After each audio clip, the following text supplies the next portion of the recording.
అవును sir.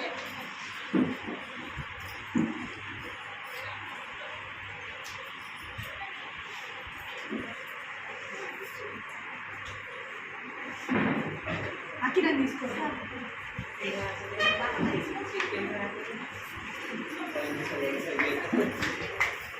Claps.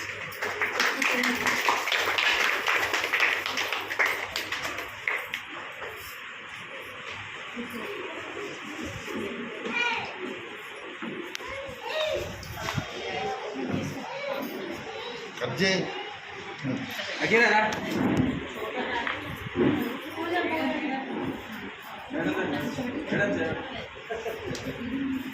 Happy birthday to you. Happy birthday to you. Happy birthday to you, dear sir. Happy birthday to you.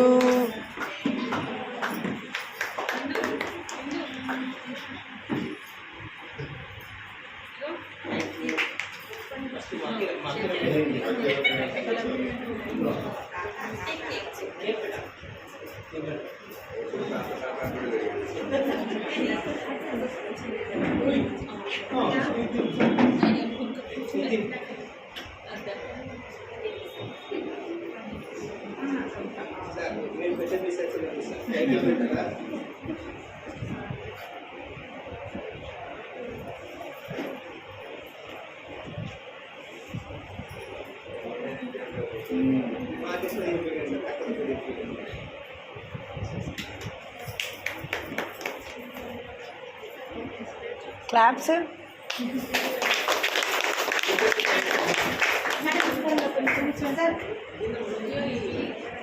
Sir ఒక్క నిమిషం కూర్చోండి madam, ఒక్క నిమిషం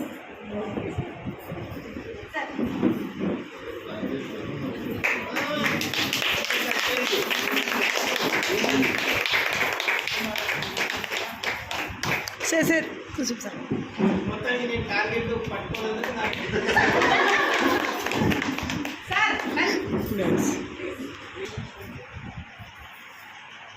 smile. చేసింది full time అంటే ఇప్పుడు నెల 2 నెలలు 3 నెలలు లేకపోతే ఒక మన ప్రోగ్రామ్స్కి ఇన్ఛార్జ్గా ఉంటుంది. కానీ ఫుల్ టైంకి నేను వచ్చిన మొత్తం నాకు పని నేర్పించారు, బీసీ నేర్పించారు, ఎట్లా యుద్ధాలు చేయాలో నేర్పించారు, తర్వాత ఎంత తిట్టు తినాలో కూడా నేర్పించారు. మా ఇంట్లో సారీ సార్. మా డాడీ లేరు కానీ ఆయన కూడా ఒక మాట్లాడుతాడు కదా, భయపడ్డాడు అంత ఉండేది. ఇంటికి వచ్చినాక టార్గెట్ల గురించి బాగానే తిట్లు, ఆ తర్వాత చర్మం గట్టిగా అయిపోయింది. అయ్యా ఇప్పుడు ఏం చేసిరంటే నేను తీసుకొని పెట్టి కూడా చేసి మళ్ళీ నీ దగ్గరికి వచ్చిన పక్కకు వచ్చింది. మంచి ఎక్స్పీరియన్స్. మీ అందరూ నాకు తెలిసి ఏ రోజు ఎప్పుడు ఇబ్బంది పెట్టలేదు, ఎవరి ఒక మాట కూడా అనలేదు. నాకు ఆ ధైర్యం ఉంది, ఎందుకంటే నేను ఎవరిని ఏమనను. So I am very very happy. మళ్ళీ మీటింగ్ కలిసినే ఉన్నాం. మళ్ళీ ఇవన్నీ వస్తే చెప్పలేదు, ఇంత తొందర వస్తే నేను కూడా అనుకోవాలి. ఆడ నిన్ననే first day working day official. నిన్న పోయినా ఆర్బీఎస్కి వచ్చిన మేడం అని చెప్పిన మంచిగా చెప్పు. నిన్న మధ్యాహ్నం ఆయన ఫోన్ చేసి సార్ మీరు వెళ్ళి కూడా పోండి అని చెప్పి. సో నేను ఇంటి గురించి మళ్ళీ పోయి కూడా పంపిస్తారా? పంపిస్తే బాగుంటుంది వచ్చేసి.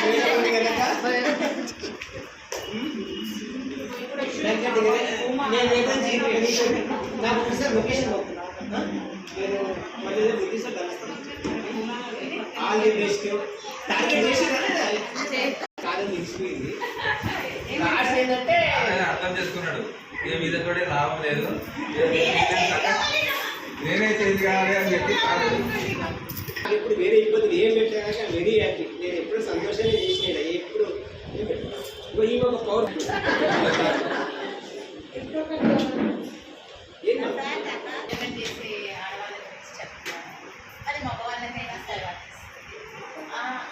ప్రదేశంలో ఆ పరిస్థితుల్లో మనము అది ఎలా చేస్తున్నాం అనేది మన నెక్స్ట్ ఉండే జీవితం. దీన్ని మనం క్యారీ చేయడమా, దాన్ని అక్కడే పెట్టుకోవడమా, మనం అడ్జస్ట్ కావడమా, లేదు అంటే దానికి తగ్గట్టు మనం ముందుకు పోవడమా అనేది ఇంపార్టెంట్.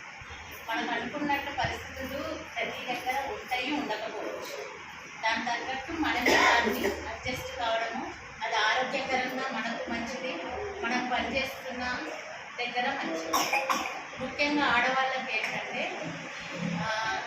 అన్ని బాధ్యతలు ఉంటాయి. ఒకటి ఆరోగ్యం చూసుకోవాలి, ఉద్యోగం చూసుకోవాలి, ఇల్లు చూసుకోవాలి. ఇది మనకు దేవుడిచ్చిన వరం, అది ఫిక్స్డ్. అది ఎందుకంటే అలా హార్మోన్స్ అలా క్రియేట్ అయ్యి ఉన్నాయి మనకు. కాబట్టి మనం దానికి బంధంగా మనం అలా వద్దనుకున్నా మనం దానికి అడాప్ట్ అయ్యి ఉంటాం. మనం ఇల్లు చూసుకోవాలి కంపల్సరీ. అది ఆ పరిస్థితుల్లో మనది మనం చేంజ్ అవ్వాలి. మన కొరకు మనము కొంత టైంను కేటాయించుకోవాలి. అది ఆరోగ్యకరమైన విషయంలో ముఖ్యంగా మనం ఆరోగ్యంగా ఉంటేనే ఎక్కువ రోజులు పని చేయగలుగుతాము, సంతోషంగా ఉండగలుగుతాము. మళ్ళీ సేమ్ టైం మనం ఇంటికి వెళ్ళి కూడా అంతే అట్మాస్ఫియర్ని క్రియేట్ చేయగలుగుతాం. అది చాలా ఇంపార్టెంట్. అలా మీరు సార్ని బాగా ఒక ఫ్యామిలీ లాగా చూసుకున్నారు. ఎక్కువ సమయం ఎక్కడే గడిపినా కూడా చాలా విషయాలు వచ్చి ఆఫీస్ గురించి, హాస్పిటల్ గురించి చెప్తూ ఉంటాడు. కానీ ఆనందంగా చెప్తూ ఉంటాడు. ఏ రోజు స్ట్రెస్గా ఫీల్ అవ్వలేదు. సార్ చెప్పినట్టు చాలా విషయాలు కూడా నేర్చుకున్నాడు. సార్ ఇక్కడికి వచ్చి ఎలా ఉండాలి ఏంటి అని మాట్లాడేవాడు, చేసేవాడు. మీరంతా ఒక ఫ్యామిలీ లాగా ఆదరించారు. ఆయన వర్క్ ప్లేస్లో ఆ స్ట్రెస్ లేకుండా చూసుకున్నారు. దానికి మీరంతా thanks. Thank you for your మంచిగా అర్థవంతం చెప్తారు. ఎవరికి రీచ్ అవుతే ఛాన్స్. ప్రైమ్ మినిస్టర్ బర్త్డే అప్పుడు కూడా ఒక స్వస్థ నారీ స్వశక్తి పోషణ అని కూడా క్రియేట్ చేసింది. అందుకే ఫీమేల్స్ ఆరోగ్యంగా ఉంటేనే సమాజాన్ని, ఇంటిని, వాళ్ళ లైఫ్ని వాళ్ళందరి ముందు తీసుకెళ్తారని ఒక ఉద్దేశంతోనే ఆయన ఒక మంచి కార్యక్రమాన్ని చేశారు. దానివల్ల హెల్త్ క్యాంప్స్ కండక్ట్ చేయడం, అవేర్నెస్ చేయడం. ముఖ్యంగా మనకి ఏమవుతుందని తెలిస్తేనే దాని గురించి మనం ముందుకెళ్తాం. మీరు అదే ఫీల్డ్లో ఉన్నారు. మీరే అసలైన లీడ్ చేసే పర్సన్స్ మీరే. ప్రతి ఇంటికి గుమ్మానికి మేము చదువుకొని గుడ్ ఆఫ్టర్నూన్ మేడం. మమ్మల్ని ఏమే వచ్చింది ఏముంది. సో మీరే వర్కర్స్ చాలా మటుకు మీరే రీచ్ చేయడం. అందుకు అంటే మనకు ఒక బాధ్యతగా ఫీల్ అవ్వాలి. మనం ఒకరిని అవేర్నెస్ చేస్తున్నామంటే ఆ ఫ్యామిలీ మొత్తం తెలుసుకుంటాం. ఒక ఫీమేల్కి తెలిసింది అంటే ఫ్యామిలీ మొత్తం అవసరం లేదు అందరికి చెప్పడం. ఒకరికి చెప్తే సరిపోతుంది, అందరికీ తెలుసుకుంటాం. సో అదే మీ బాధ్యత, మీ కర్తవ్యం చాలా ఇంపార్టెంట్. అంటే ప్రైమ్ మినిస్టర్ లెవెల్లో మన ఫీమేల్ యొక్క హెల్త్ అయినా దేనైనా అంత ఇంపార్టెన్స్ ఇచ్చారు. మన శక్తి మనకే తెలియదు. అదే సో ఆ రకంగా మీరు హెల్త్ చూసుకోవడం ఇంపార్టెంట్. 40 వచ్చాయి అంటే ఆరోగ్యాలు హార్మోన్స్ యొక్క ఎఫెక్ట్ వల్ల చేంజ్ అవుతూ ఉంటారు. మీరు 30లో ఉన్నది 40లో ఉంటారు, 40లో ఉన్నది 50లో ఉంటుంది. అది అప్పటికప్పుడే రాదు. ముందు నుంచే దాని బాధ్యత ఉంటుంది. ముందు నుంచే దాని ఆరోగ్యం చూసుకోవాలి. అట్లా స్క్రీనింగ్స్ కూడా ఉన్నాయి. ముఖ్యంగా బ్రెస్ట్ క్యాన్సర్ అని, సర్వైకల్ క్యాన్సర్ అని. ఈ అవేర్నెస్ మీరు అక్కడ బాగా చెప్పి ఉండాలి ఫ్యామిలీస్కి. అది చిన్న స్టార్టింగ్ స్టేజ్లో తీసేస్తేనే అది క్యాన్సర్ వరకు పోలేదు. అవేర్నెస్ ముఖ్యంగా ఫీమేల్స్ తెలుసుకుంటారు. ఫీమేల్స్ ఏం చేస్తారంటే నెగ్లెక్ట్ చేస్తారు చాలా మటుకు.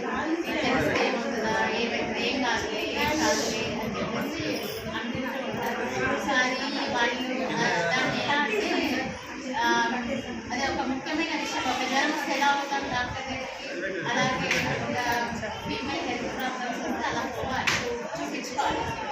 అన్న అవేర్నెస్ మీరు గుమ్మానికి పోతారు, మీరు చేర్చగలరు.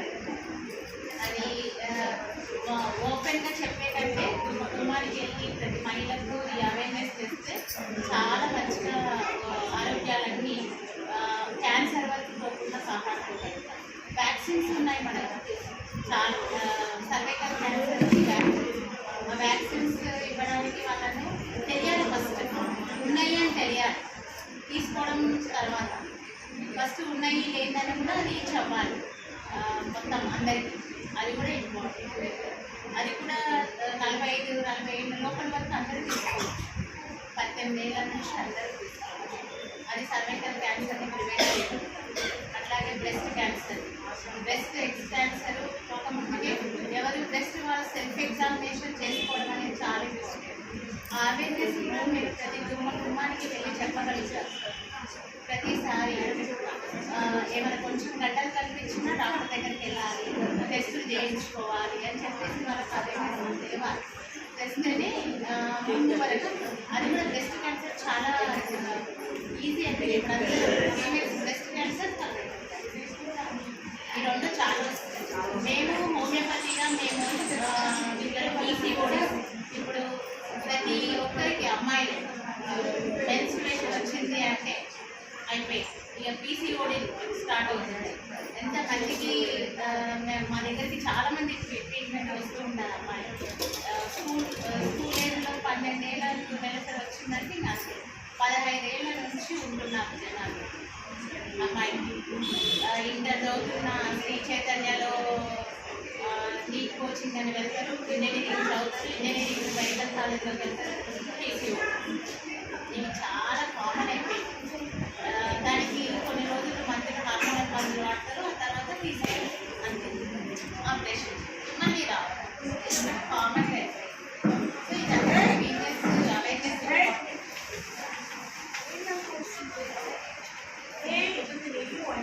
ఇంకా మీరేమన్నా చెప్పదలుచుకుంటే చెప్పండి.